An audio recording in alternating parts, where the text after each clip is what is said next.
Hi, this is Dehra Harris from the High Performance Department of the Toronto Blue Jays, here with the walk-off. Very excited to hang out with Adam and Scott.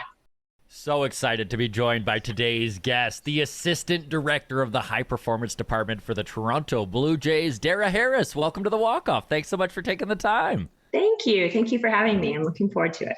You've got a voice. You're sounding good. I know we've tried to get you on a few times, and you were about, a month without a voice? Yeah. Red tide in Florida, a very un-Canadian problem, but yes. So now finally much better. Thanks for being patient. Yeah, absolutely. Thank you so much for being here. You're in Florida right now? Yes. So I'm based at our player development complex in Dunedin. So I live in St. Pete, really close by, but I'm in Florida year round. So are there people with the high performance department that are with the team right now then? Like, did you go from Florida to Buffalo to Toronto? Yeah? Yes. So we have parts of our high performance team that stay with the major league team, all season. And also, honestly, they come down to Florida in the off season. So we flex for what they need. Some of us are based, like me, more on the minor league and development side. And then some of us are based actually with Toronto and with the major league team. So the high performance department, and we do have listener questions for you here, which we'll get to at the end. Yeah. But what is high performance? Does that mean other people are low performance? We have lots of that. So you're nailing the question. Basically, what is high performance? What does that department do and mean? I really think the easiest way to think about it is everything that supports the athlete that isn't directly the teaching the baseball piece. Right? So if you're thinking about an athlete holistically, and we want to optimize everything, right? At this level of performance, people are probably doing 80% of things right across the board. So in any MLB team. So we like to think that we work in that 20%. So we're looking for the special thing about that player, how they work, how do we maximize their nutrition, their medical health, their mental performance, their workouts, their development in that sense. So when I hear high performance, I think everything in support of the athlete, probably the easiest way to think about it. So for you, when you joined, so you're a physician, you've won teaching awards. When you became a member of the high performance department, what is your role within it right now, and what kind of inspired you to get into this whole thing? It's so wild. I mean, if obviously one of our big values is being a learning culture, and I think there's a funny way where I'm sort of the proof of the pudding, because I didn't come from baseball, right? And I told them in the interview process that a casual fan was potentially generous. Okay. That, I grew up. I just didn't have anyone teaching me baseball, right? So the way I talk about it with the players and the coaches is I'm missing the little league piece, right? So, everyone here had to teach me 6-4-3 double play. Right. Now, if we bring in like a baseball physicist, fine, we're all starting, kind of from the same place. But that was really the most beautiful part of this. When I came in, I came to see a spring training. And I was really coming because I thought I would bring teamwork lessons back to medicine, right? I thought that would be the piece. Totally fell in love with the culture. And it was interesting, so I'm walking around, right? And I don't know where to stand. I'm trying not to die with fly balls, all of the things that are, parts of being at this. And what hit me over and over again was I could ask any question. I could see how they were thinking through what a drill taught. And as much as I love that learning setting I was in, there was something totally different here from even the medical school culture that I was in, and just absolutely loved it. So when they opened up the role that I have, they said, hey, we want to do something different. We want to look at learning in a different way. So at that point, I had, 120 students in every class in 4 classes. So, I'm trying to get 500 people to learn at different places. They know different things. So what we all were intrigued about is, can we individualize learning and performing under pressure, similar to how I was thinking about as medical students, but just learn a lot of baseball. So that's basically how it worked.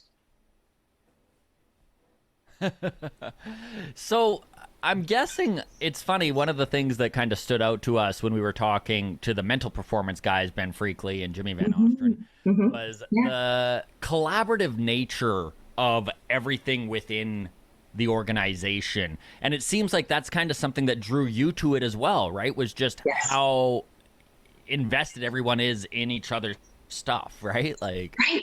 Which, if you think about it, I had 3 days of being with them. I did know my boss, Angus, well from like a couple of years, but I picked up my family. I retired from medicine and I moved to Florida. Like, I was right. Thank goodness, right? Because if I had been wrong, I really just disrupted my entire life. But it is really compelling, and everybody has stuff to figure out, but that commitment that we make each other better, I had just never been around that. And now it's been amazing. It's, the fun of it. But that collaboration to me, it's kind of big. It's like, and honestly, it sounds slow, right? Because you're like, ooh, that's a lot of people to get going in one direction. Right. So to me, the best examples of it are we just find ways to make each other better. So our defensive skills coach, Dallas, teaching me how to hit fungos. I didn't know what fungos were, right, at first. I was like, is that fun and go? Like, no, that's the name of the bat. And they're like, but so then we called it Fun and Go for a while, just because, at some point, right? So, yeah. So for high performance, like when did the department take root within the Toronto organization? And I know that this is like a movement that has happened across Major League Baseball. When did it become more prevalent in baseball in general? Because I know you go back even 20 years and it was almost non-existent. Right. So I think what's interesting about Mark as a leader is his ability to look within baseball and outside of baseball to find competitive advantages. And so one of the things that hit me the first time we talked was he was saying that learning is really the only sustainable competitive advantage, right? Because whatever you do, somebody else is going to start doing it. And so if you're not pushing yourself and thinking differently, you'll always fall behind. So when, they were coming in to build, the first hire actually was my boss, Angus, one of his first hires. And my boss had a background, it was multi-sport and different too. So some of the pieces like strength and conditioning or medical were there, right? So they were a part of baseball. But this was the idea that we could take those traditional elements and then build in that whole athlete piece, right? So, leveraging the expertise of mental skills or nutrition. And now, sports performance, which is my other really big. So learning and sports performance, those are the big ones for me. And that's the integration of technology too. So, and you're kind of touching on it there with technology. Sports science in general is just changing the way athletes and organizations train and prep for a season. Right. And I know we touched on that it didn't even exist a decade or two ago. So in your opinion, what are the biggest differences and gains made over the last decade? Where are some of the things that if we go back 10 years in time, what wouldn't exist? That's a fun one. Technology has been interesting to me. So I'm much more on the people side. So I feel like the technology piece can be a tricky pendulum, right? So we can swing it all the way into like studying every aspect of them. And then you're like, what matters? We've lost it. We have technology that can give us a 500-point variable list. Right. Yay, but oh my God, what do we do with that at all? So I think my approach has been, what problem are we solving? So that actually on some levels hasn't changed, right? Some of the core problems, durability for a long season, inherent in baseball. So what we've really tried to do is work with the coaches in the front office. What are your questions? What do you feel like could we leverage? And then we're trying to make the technology just show up for that. So when I think about your question, what didn't exist, I think most of it is, new ways of more precisely measuring something that we've been thinking about. Right. But we honestly have found, we took a coach entered scale, right? So we're saying to a coach, hey, I want you to look at practice and rate it from 1 to 5 on how intense it is, basic thing like that. And we found that it held up very nicely against very expensive technology that was also measuring the same thing. So the biggest piece, I would say if you look at it, you're going to go, okay, 10 years ago, we weren't measuring things. What I hope in the next 10 years you say is that we measured things for the right problems and the right reasons. That's baseball to a T, though, isn't it? It's marrying that data and human side together, because you can just be so data heavy or you can ignore the data, and then you're also doing yourself a disservice. Right. And if you think about it, if we can be good at both, and it's funny, I absolutely have fallen in love with the sport in the last 3 years. I think the thing I like the most is its impossibility. Like everything about it is impossible, right? And then it's all measured, and then we're still impossible, right? So as we go through that, I think that's I love the way you just described that, Dehra. That is baseball to a T, just impossible. And how can you not fall in love with the humans that are doing that, right? Who are picking that? I think that's just been so fun to watch, how do they ride all those differences? And there are parts of baseball that are really designed against learning, which I also think is a fun problem. Because elaborate on that a little bit. Yeah. So if you are going to do standard behavior training, right? Let's say you're going to train your dog, and you want them to do something. The easiest way to do it, right? Positive reinforcement. So why is everybody standing there with a treat trying to get their dog to sit, right? You're just saying yes, yes, yes.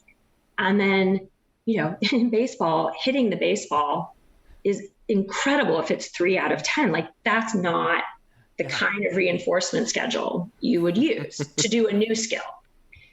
But it's like gambling, right? And gambling is really, pretty stable behavior. So the challenge of really setting up clear learning settings, like in a cage or a pen, so that you reinforce only the thing you want to have happen, because then when it goes out in the world, you have no control over how it's reinforced. It's pretty amazing. Right. So you tweak something in somebody's swing, but then the reinforcement still only shows up 30% of the time. Right? And they have to hold on to faith. Yeah. They have to believe. Yeah. And I think there's an element of coaching that's just borrowing their belief in you, right? I think that's part of what we do is we're like, no, we tweaked the swing. Hang in. Because in 10 games, we're going to know it worked. But that means, how many strikeouts do you have to do that you're just believing in the coach, honestly, right? And as if there's not enough obstacles, the other team is trying to get their pitcher to, adjust to exactly what you just adjusted to. Yeah, it's wild. It really becomes, at first it was super overwhelming. I sat in my first meeting and I came from a discipline that has nothing but mnemonics and abbreviations and weird words, totally did. And I thought that first one, I was like, oh my God, I'm never going to use velo in a sentence. I haven't used velo since college, right? It's not a big part of medicine or the kind of medicine I did. And, to gradually have that depth, be taught has been really fun. That's so interesting to hear, though, that a professional such as yourself who's a doctor is sitting in a meeting being like, who should I be here? Like, ooh, one of the best ones. And again, the humor. I didn't say this, like I didn't, email this to the team or even honestly just said it to one person, but we kept talking about winter ball. And this is very early on. I'm like, I'm guessing that's not a fancy dress up dance ball, like not that. So for a while, it was a lot of Cinderella gifts. Right. Yeah. There's no gowns involved. Yeah. I was like, okay. Right. But now I would have trouble, flipping it back, Right. So it's been really, a powerful arc to see, play out. But that Blue Jays value for humility was certainly in place very early, trying to learn everything. Sorry, can I just jump in here? You mentioned having faith in the coaching staff for the players. How involved is the high performance department with the coaching staff? Are you also tweaking Pete Walker's sleep schedule to make sure he's, in a good state of mind? I love that. That's a great question. So it's really been interesting to watch kind of the evolution of our involvement. Understandably, in the beginning, we were very small staff, totally player focused, not talking a lot about, kind of anything else. And then over time, it has been really powerful to see, we'll have I call it an opt-in model. So everything, is offered. Coaches can take advantage of it. Players too, there's very little that has to be, enforced. Everything is, here's something you can do. Honestly, sometimes you do get to points where you're like, we have to solve the problem. So you don't have to solve it this way, but we have to solve it. But so for coaches, we talk to scouts about how to find nutritional food on the road. We do talk about sleep. I think one of the fun, bigger pieces, and again, this has always been a part of really incredible coaching, is the ability to adapt, right? I mean, if you look at Pete Walker's, group of pitchers, I mean, they couldn't be more different. I mean, whether that's physically or life experience or experience in the game, right? So part of what we've been doing is also, thinking about how each player learns. And, that becomes something where, you're trying to figure out the right cue, the right message, the right frequency or depth. So yes, and a lot of it, the coaches actually wanted to look at their own learning styles. So almost every coach did similar tests to what the athletes did. Then we sat down together, right? So as soon as we started talking about athlete learning, pretty much every coach in the org said, well, how do I learn? So that was a really fun piece. Cool. Yeah. So I think it's pretty obvious that one of the more negative sides of the game is injuries, right? And I'm sure that is a portion of your job that you are very involved in. What is it like for the high performance department with these guys who need to rehab over long periods of time? I can imagine that there's more obstacles to that than just the physical side. Yeah, that's a great question.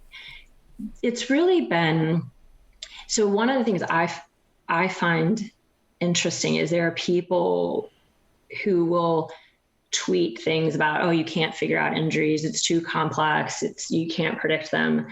And my thought every time is, that must be easier to say if you don't look players in the eye every day. Yeah. So I agree. It's an incredibly complex problem. We're never going to get it down to this one thing that every player should do or that. But it is also the most worthwhile problem to solve because that's part of caring for them and showing up for them, right?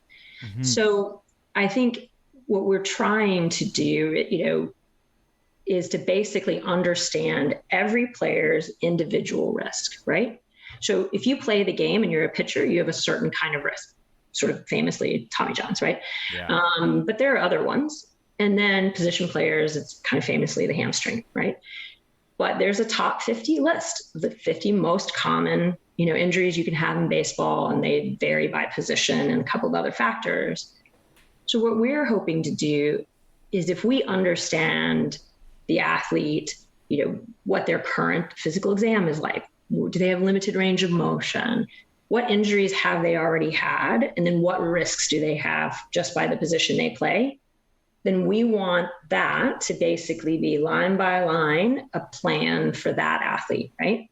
So now, whatever your individual things are, I can show you, here's how we show up in the recovery room for you. Here's how we build your body in a different way so you're more balanced, whichever of those things we need. Mm-hmm. So I think that piece, and then when you add it on, then you're like, what's the best nutrition for recovery? How do you shift your mental game the first time you hit the wall, where your body can't solve the problem? So it really is that same piece. And then the sports science questions of, how do we design the best hamstring program that's really for how you move, not just, hamstrings in general. So it's a lot of individualization. Of course it's individualized. Yeah, that makes sense. Mm. Like, I know when we sat down with Tim Mays at the beginning of the season here, and he's like, obviously he was super excited. He had fully recovered from Tommy John, and he was just on the verge of making the team when we were talking to him, and just like, you could genuinely see the man's excitement just to be back in the team, with the team. Yes. That was one thing that I hadn't even thought about, is that when he was bringing up the most difficult part of being injured, what he mentioned was he no longer felt like he was part of the team. He was like, I just wasn't around these guys. Right. So the mental side of it is such a big thing. I mean, obviously Ben Freakley and Jimmy Van Ostrand kind of opened our eyes to that with their portion of that. From the high performance side of things, right? How much talking are you doing with these guys? I'm guessing the communication just is open all the time. Yes. And it's interesting to see. I appreciate that piece of the isolation. Part of what we've done, this year too, is if it's not a long-term rehab, we really try to keep you with your team. Right. So that you can stay with the major league team, or you can stay with your group. When it is that new? That's new to this year or two, isn't it? I think it depends. It's probably been done, for different cases, but it really is something that, and it's kind of funny on the COVID side of things, because it made it harder for people to go in and out. There is sort of a very small win on that, which it made it like, if this is a smaller time, then let's really try. But I know that we definitely appreciate that piece. So we try to keep the more short-term stuff with the team if possible. And then sometimes there are resources that we just don't have when we're traveling. So we can do at the PDC. Now, it used to be that the facilities were so small and so limited that, rehab would take a different site, But the big new player facility means that we actually, they share the weight room. Right. They're in the cafeteria. So, and that was something that actually really mattered to Mark, specifically, was thinking about rehab players and having them be part of the facility, part of the team. And we've also started, doing some things about picking the jersey back up, right? So being intentional about those transitions back. But yeah, I mean, it's a lot for them to go through, for sure. That's interesting you brought that up about putting a little bit more effort into keeping them with the team, because I know that was one thing that stood out to me about George Springer's injury the second time around, is I was like, he's still right there in the clubhouse, which is not something you see all the time. Yes.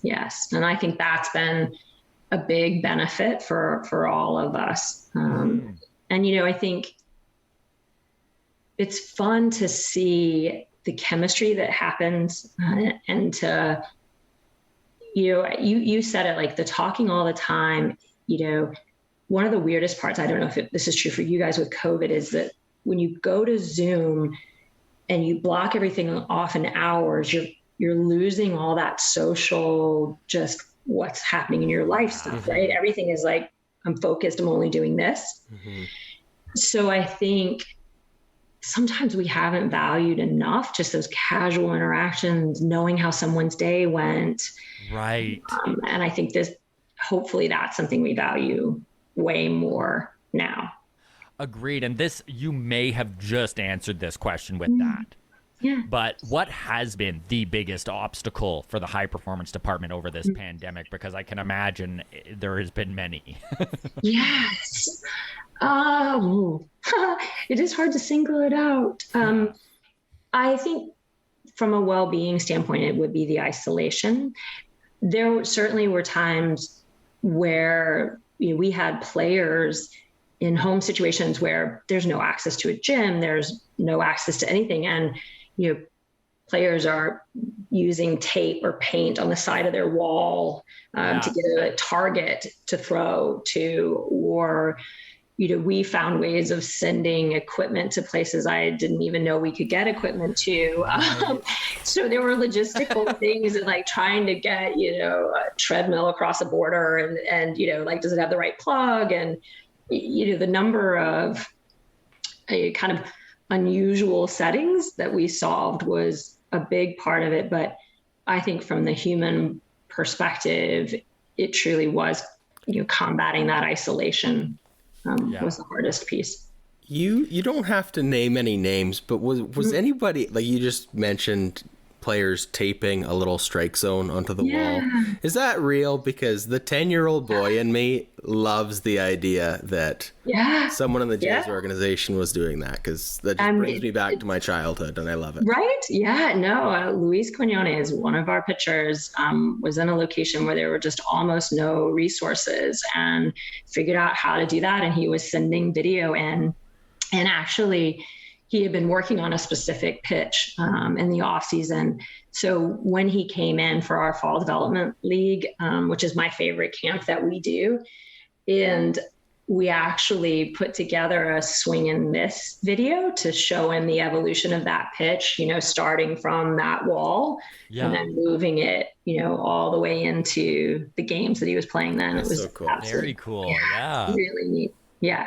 Well, really it's funny. Even Taylor Sacedo, Adam and I talked to him about a week after he got called up, and he was bringing up that he was throwing against a fence, and it was just like, like guys that are literally in the majors right now had to do this sort of thing. Yeah, they solved all of those. Yeah, but you know what I do think is interesting, because when we're in the draft, and so part of my role also, is in the draft, and we had this really interesting conversation about looking for adversity, right?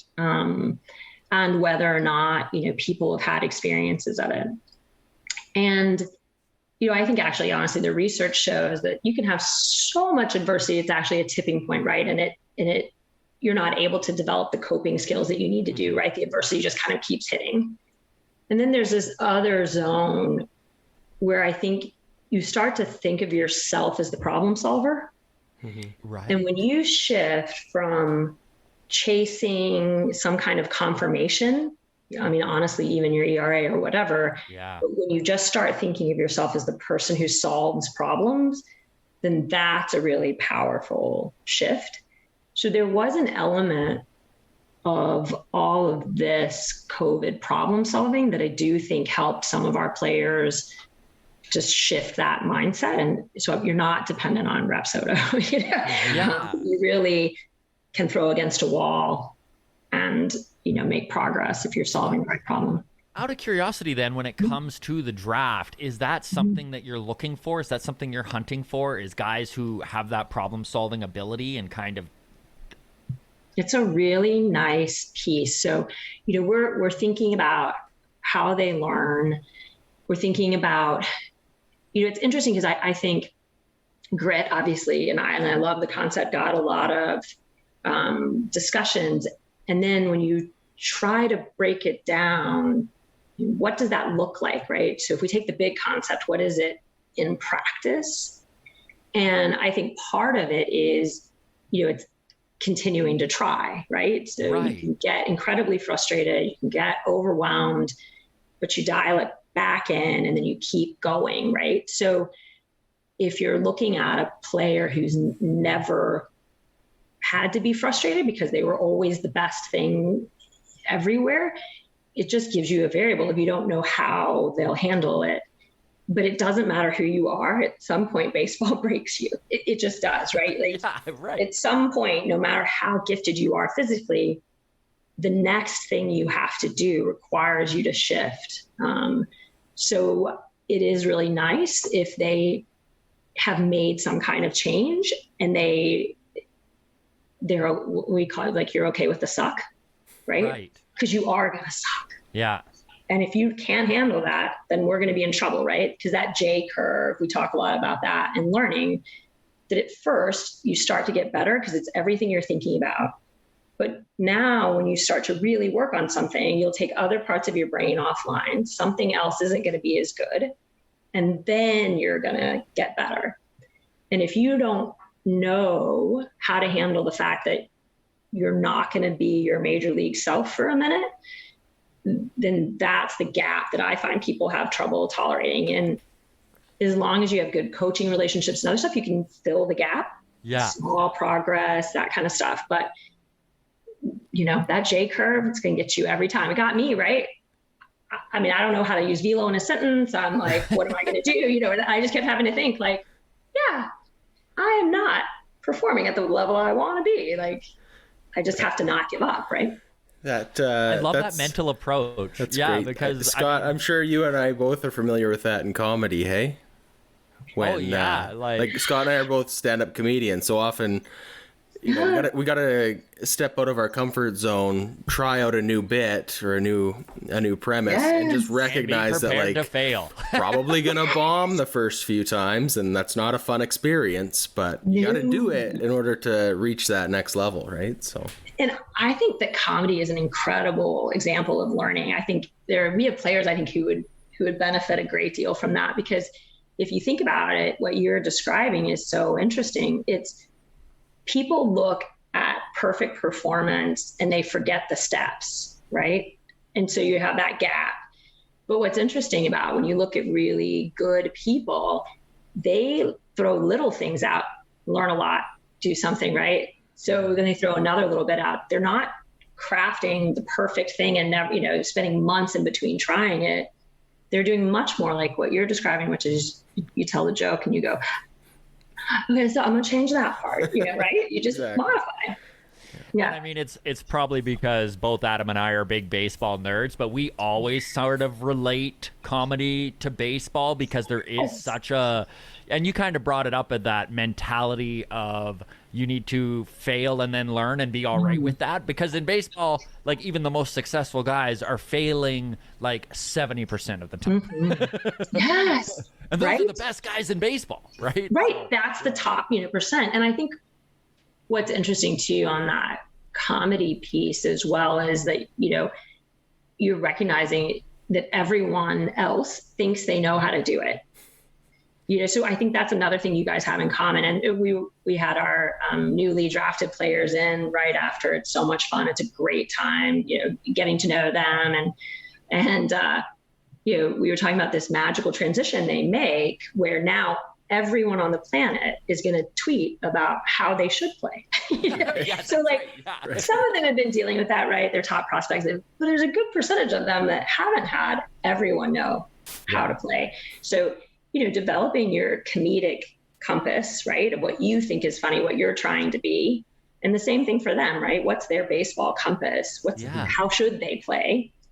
And then, not everybody who heckles or does it really needs, to tell you. So that's another aspect that I relate to is Totally. Heckling, it seems to only exist in comedy and baseball, where someone can go to a live event and literally scream their face off at you. And you're just such a, it's, it came down, one of my favorite quotes on this is a Morgan Freeman one about never go to someone for criticism that you wouldn't go to for advice.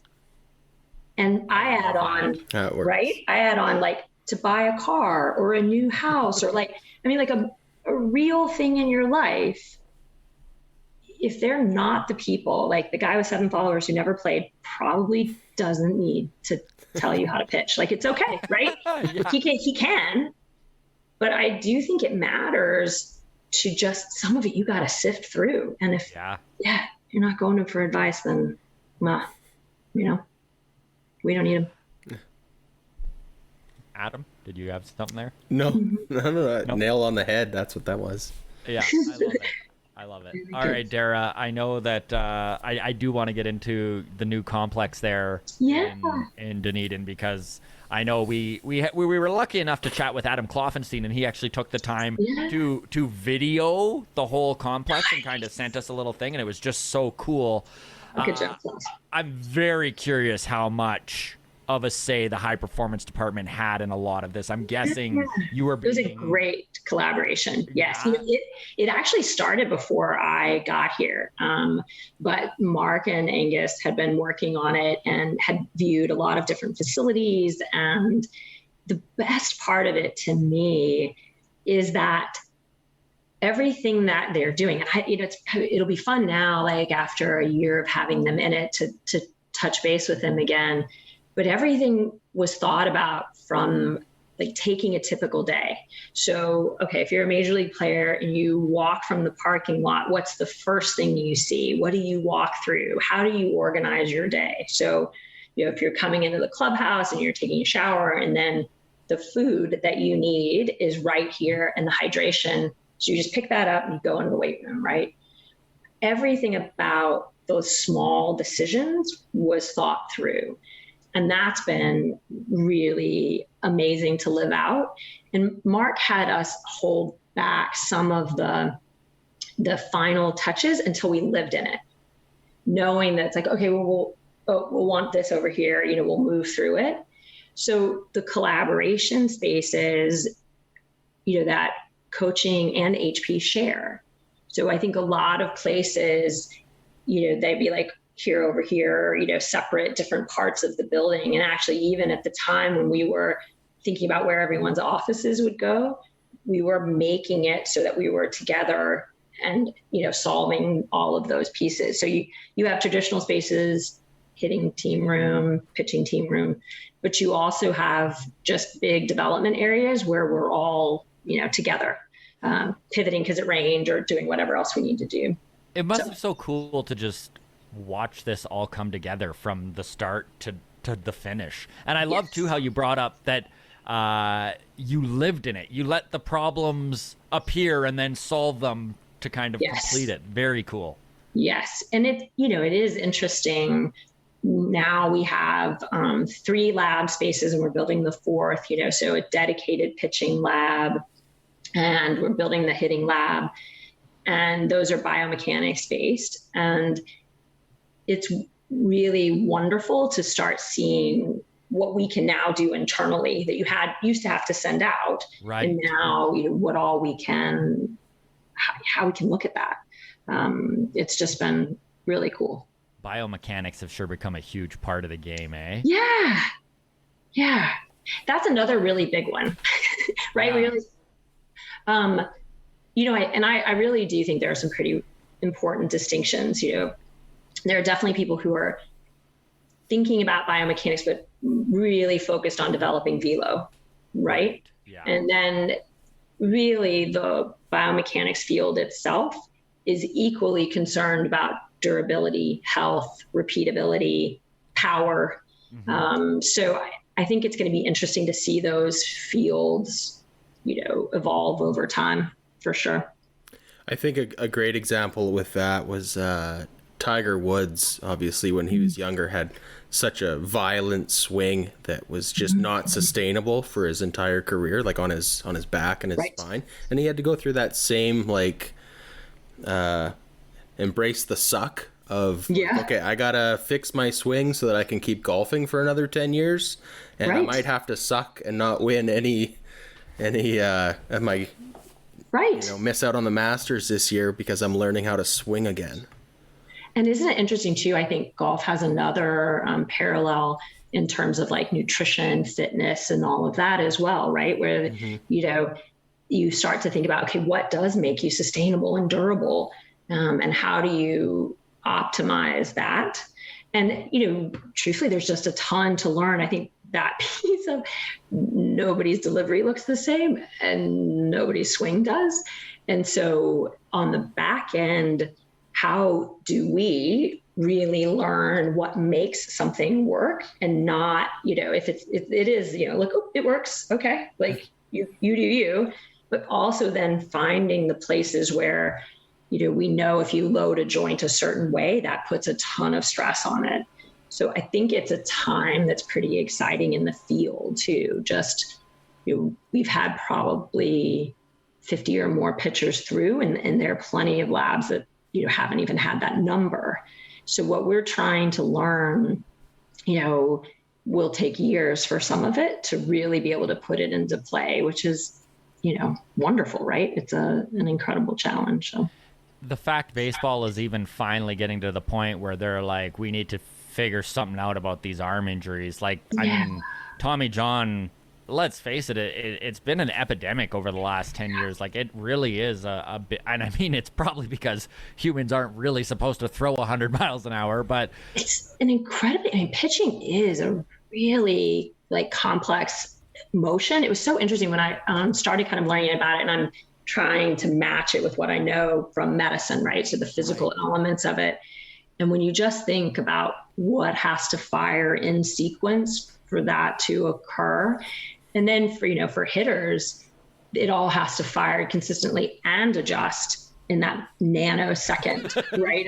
It really is a pretty unbelievable thing. And I think, like we said in the beginning, there will always be these beautiful goals for performance. And then I think, part of what we're doing is, yes, let's agree we want it to be that hard. How do we make it that hard and durable? For me, it's about just not settling for, win-lose situations. Then let's push the envelope on how durable it can possibly be, not accept the paradox. Can I just ask quickly while we were on the question or the subject of elbow injuries and biomechanical adjustments and everything like this? Mm-hmm. Obviously, sticky stuff was a big thing in the MLB this year. And I was just looking at, just this morning, rereading an old article with Tyler Glasnow of the Rays, who blamed the adjustments to the new sticky stuff rules mid-season as a reason why he injured his elbow, right? He had to grip the ball harder or whatever the case was. Interesting. Do you have any, and again, you don't have to name names or anything like that, but anyone in the organization who maybe came forward with questions on change. How do I deal with this? Because we haven't really seen a big rule. I know it wasn't a change, but an enforcement happen mid-season before, and I've never seen anything like it. And I was just wondering what the feedback was from the players, if they had questions regarding that. Or I don't think. One of the things that is interesting is there are so many variables for them on a given day. Totally. That I think some maybe have felt that way, but have then also seen other aspects. I think for us, the lack of a regular season before and the uncertainty about their workload has really driven more of our internal discussions. I can't speak for every pitcher or what they're thinking, but for us, we went nothing to altered or sometimes nothing, again, very irregular workloads. And, I'm incredibly proud of everything we did, building it up and understanding it. But like we said, some guys were throwing at concrete walls. So I think, more of our focus internally has been about the ramp ups and those pieces. But I certainly understand it's so specialized of a movement that I can understand how you would think of absolutely everything as being potentially part of what changes for you. It is interesting how just a minute change can really affect a pitcher or a hitter for that matter. I mean, even the hitting motion is such a unique and specialized movement that even just a slight adjustment can change everything. Right. And it's part of why I have so much respect, for all of our pitching coaches, because I think sometimes just about the brain to brain translation, right? So you have to take something that makes sense in your mind as a pitching coach, and now you have to articulate it in a way that another brain and body can use it. And I mean, coaching is a really, truly a beautiful task. And it's pretty incredible when you think about, all the different things. And you may be seeing something they're not even seeing, so you're raising their awareness. It is a pretty impressive thing to try to do. Do we think 100%. That's one of Pete Walker's best qualities then, is he's just a great communicator? Because he's got something special with that pitching staff, doesn't he? Yeah, it's a really neat. And, when you care about it, it's that old adage in coaching, right? Like you have to care first, before they'll do those things. But it is true. And if we were just talking about that gap, right? The gap between what they're doing and where you think they can be. If you think about it, caring about them and communicating are kind of the only things that are going to close that gap, right? And they're going to have their performance make them doubt things. They're going to have everyone on Twitter, all of those pieces. So when you think about, effective coaches, there is something pretty impressive about the ability to transfer belief, to talk someone through, something that's incredibly challenging, communicate across those worlds. Yeah, it's a beautiful thing. So it is about freaking time, but baseball has started to make noticeable advancements in inclusion. More and more women are in prominent positions in the game, which I think is the word I really want to emphasize there is prominent positions. Have you noticed this progress, and what are some of the biggest positives you've seen around that in this regard? Yeah, it is really, I like the distinction you're making too. I think there's some really interesting kind of stages as groups move towards inclusion. And one of my, friends and colleagues, Sebastian Little, has some really great stuff to say about this, about, inclusion is the behavior and then diversity is the result, right? So when we do inclusive things, then people stay. I found this in medicine too. There's almost always this evolution past, kind of the work wife, right? So there are women who have roles, but they're roles that facilitate men's jobs and performance, right? So if you're not developing her to lead a team, then that honestly kind of doesn't count. I mean, it's good. It's better than no representation. Mm-hmm. But what I do think is unique, within the Blue Jays and what we're trying to do is then that means titles change. That means they go up. That means they lead other people. Mm-hmm. I was just telling a friend of mine, I'd like to coin a new phrase. And so I'm going to do it here, which is, I think it's the Beyonce test. It's my new thing about this. So if Beyonce could come into your work in her full power, like music video power, and the idea would be, oh my God, we have so much to learn from her, right? You could talk about branding, you could talk about self-confidence, you could talk about anything you want, but your immediate thought is how she'll make you better versus, oh, she's going to make people uncomfortable in baseball. Like, oh, we get her to wear, something else, right? I do think that's sort of a bar, right? Mm-hmm. Is that whoever comes in, it's not the pressure to do it the old way. I mean, obviously I should learn everything, right? But that it's going to look different because I am a woman. Like, it is going to look different, Yeah. And certainly there are women who know way more about baseball, not making that as a generalization by any means. But humility will look different. Assertiveness will look different. So when I think we do something really special at the Blue Jays is when, we really are excited about the differences and not, sort of, well, let's blend in first and then do it. And the PDC has a women's locker room, which is almost unheard of. Yeah, very cool. Yeah. And, one of the things I think is a funny thing too, that you guys, most people have never thought of it. You can actually proactively ask is, where do women go to the bathroom? Sounds weird, But in a lot of this, stadiums, the women who work on high performance staffs or baseball staffs have to go to the fan areas. So they have to leave the team areas, go outside of security, go to the fan areas, right? And then there'll be stops on the way back at a stadium that's not theirs. And they're either thought they're the players' wives or, whether or not they're supposed to be there. Mm-hmm. So, God forbid you forget your ID, because you literally have to call the managers or call other people to sort of vouch for you getting back in. Jeez. And I think a lot of people just don't know that that's a daily reality for the women who are traveling, to all those things. So it's funny, but real estate in buildings is meaningful, right? So the fact that we built a women's locker room and it's glorious is saying forever and always, we want women to be here.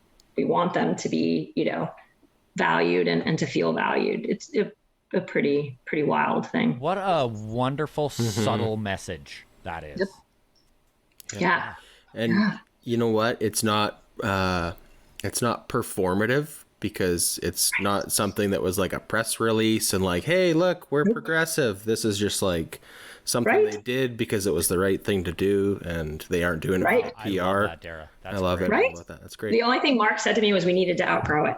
And I said, okay. I love the challenge. Right? I was like, I got it. I'm on it. Great. So it really, it has been, and truly, I am so lucky. This is absolutely, as a woman, the best place I've ever worked, certainly compared to medicine and a lot of other, places I've been. There's just a lot of fun.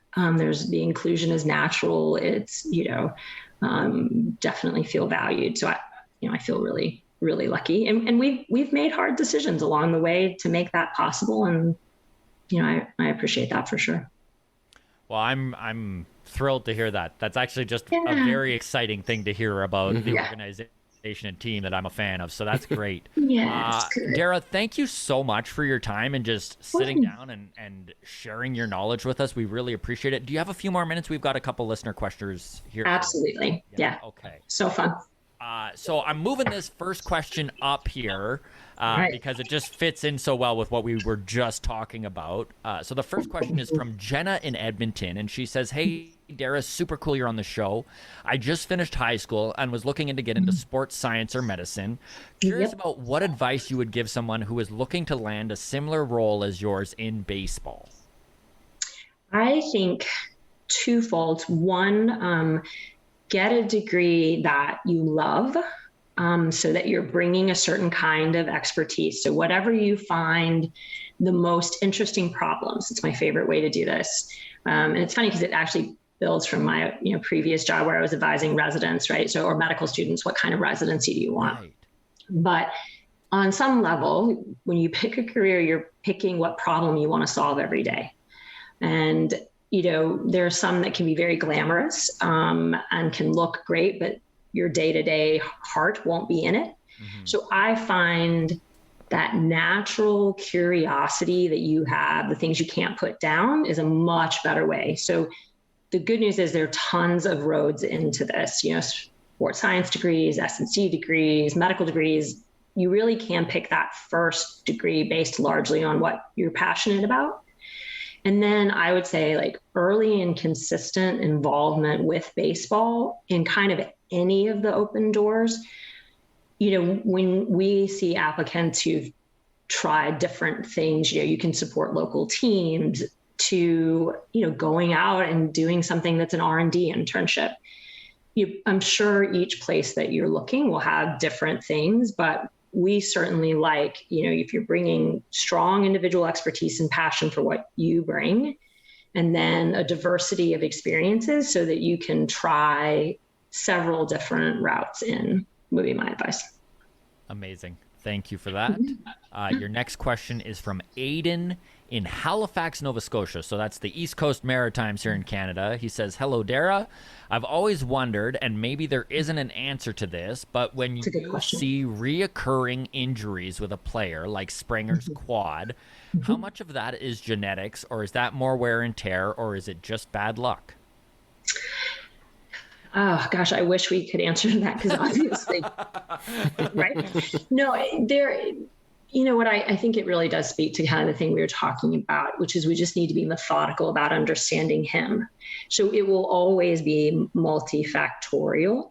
And so what we really try to do is, understand those risks, and then what are we doing for each one? And then, before, when you say it's bad luck, I think the only risk of that is that if you don't go deep on what you can change, then potentially you are continuing something, right? So I think our approach with him is really much more about, let's figure out every contributor we can and manage all of them. And then, yes, at some point there are things that just happen. Right. But I think our duty to the athlete is to show up and control everything we can and learn from everything that, that happens to them. So luck is an aspect of it, but to just dismiss it as that is exactly. Yeah. Yeah, exactly. Yep. Okay. Your last question here is from Jackson in Sarnia, Ontario. So that's just on the border in Southern Ontario. I appreciate the geographic references. It does help. Yeah. And I also love all the A's and O's. So if you just say Nova Scotia over and over, I'll be really happy. Yeah, I don't know what that is. It's my favorite little Canadian piece. There are certain syllables that are just way better when you guys say them. So. Scotia. Yeah. Yeah, it's better. So Jackson in Sarnia says, in your opinion, what is the biggest struggle athletes deal with when it comes to rehabbing an injury? Obviously, we've touched on this already, but yeah, the biggest struggle athletes deal with when it comes to rehabbing an injury. I think it is connecting the day-to-day with the big result, because what it takes, one of the things we've been really clear about is, right, like, you have injured tissue, you're not an injured athlete, right? The athlete is way bigger than that. So there's a small part of you that's injured that we have to address.